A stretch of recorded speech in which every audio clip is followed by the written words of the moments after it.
Hello, my little furry friends. Hope everybody's all right. Um, yeah. Okay. So let's get back into the Nearly Famous series. And so I think I spoke in the last one about the demise of, or the dissolution of Expos, and how it just seemed to fizzle away, and people got on with their lives and what have you. Um, Therefore, I needed to be in a band. The only other band that was local, that was of any sort of quality, was a band called LeGriffe, um, which they got their name from a typeface called Le, and then Griff, a capital Grife, and they used to play, the same, follow us around on the circuit and go to the same places when I was an exposer. So I got to know some of them, um, and at that time they were looking for, they were looking for two guitarists because two of their people had left, and so I joined and another lad joined, and they were a gigging band. They had this quite big vehicle that one of the chaps' fathers had. He sort of lent it him, but give it him anyway. So the drummer had this quite long. It was called a Fiat Stretch van, a big green thing. And so what we did is we boarded it out so as we'd have a like a sleeping quarters at the in the centre section, and right at the back of the van, that would be the gear. So we got all our own gear. Then we had to carry everything: the mixer, the PA, the big boxes and the big horns and the lighting stanchions, and it was it was that's how you had to do it. I mean, you couldn't go to a place and expect them to have a really nice PA system. So this particular group had gone to the expense of, over the years, of putting what bit of money they made on gigs into back into gear.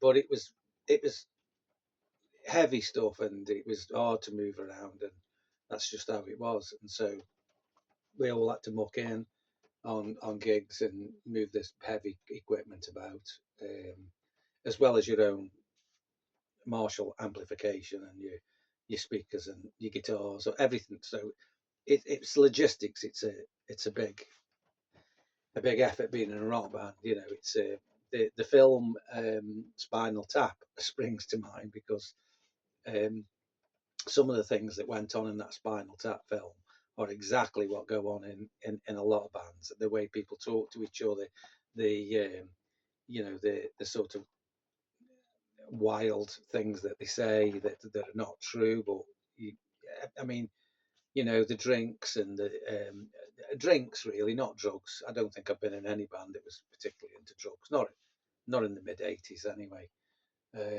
So yeah, drinks were about.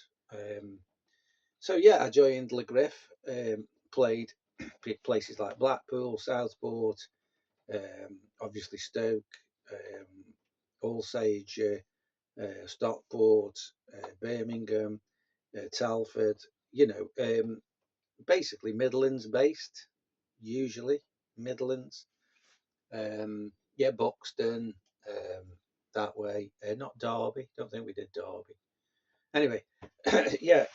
So we were doing the gigs. We were very tight back then as well, because I mean all the songs were already written.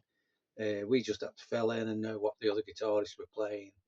There was a little bit of freedom for, if you had a solo, you could do your own little thing, I suppose.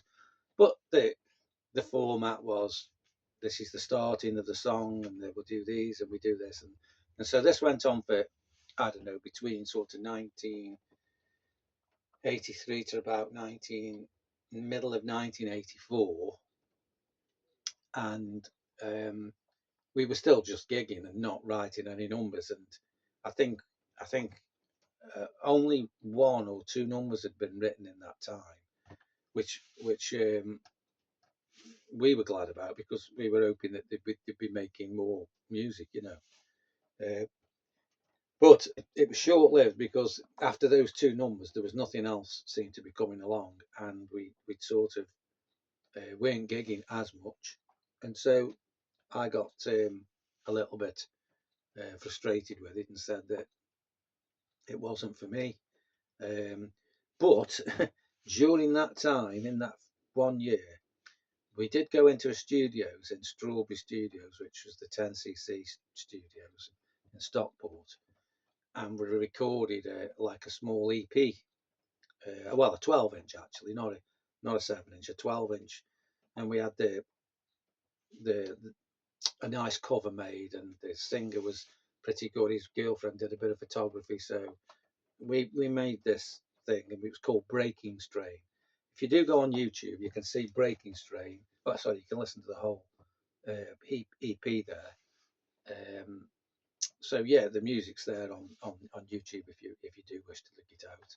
And again, we were, or they were, still a part of what you might call the new wave of British heavy metal, which is sort of just after the punk, 79, 80, and then it became, this new wave of heavy metal, which we were part of, and so we're Exposer, by the way. So the only difference with this band that I was in, it was more. The singer wasn't a raucous singer. He got quite a smooth voice.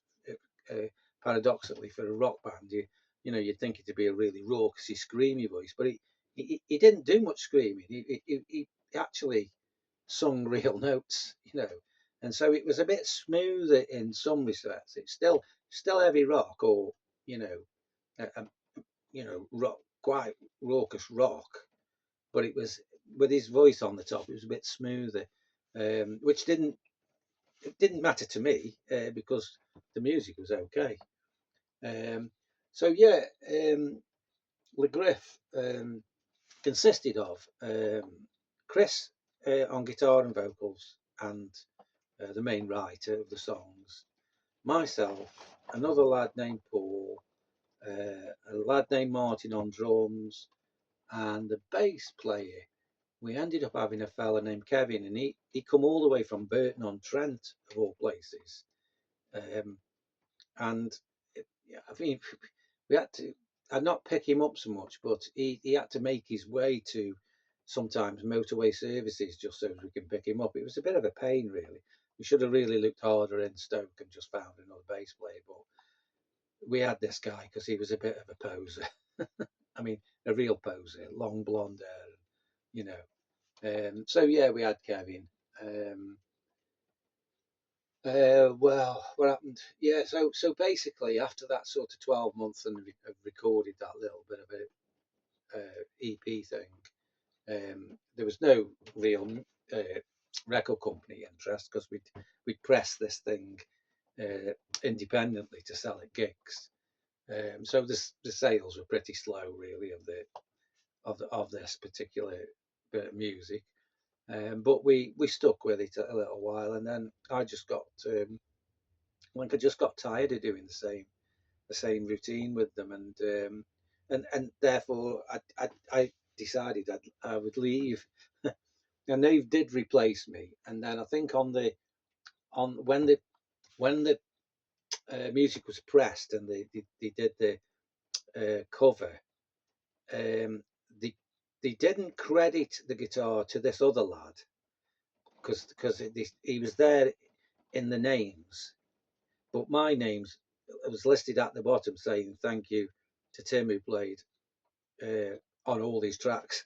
So I still got my name credited on for the work that I did, and he didn't actually play on the album, but his name was in the list of the new lineup. So that's how they got over that one.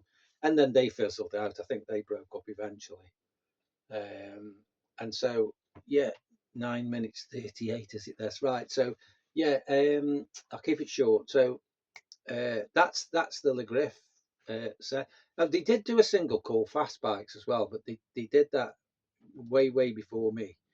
So that is on the internet as well. It's just quite an easy little song that they wrote. Right, so I'll see you on part. Is it part? This is 4. Is it 5 next? Yeah, 4 or 5. So I'll see you on the next part, and yeah, hope everybody's okay, and free Lucy and free Palestine. See you soon.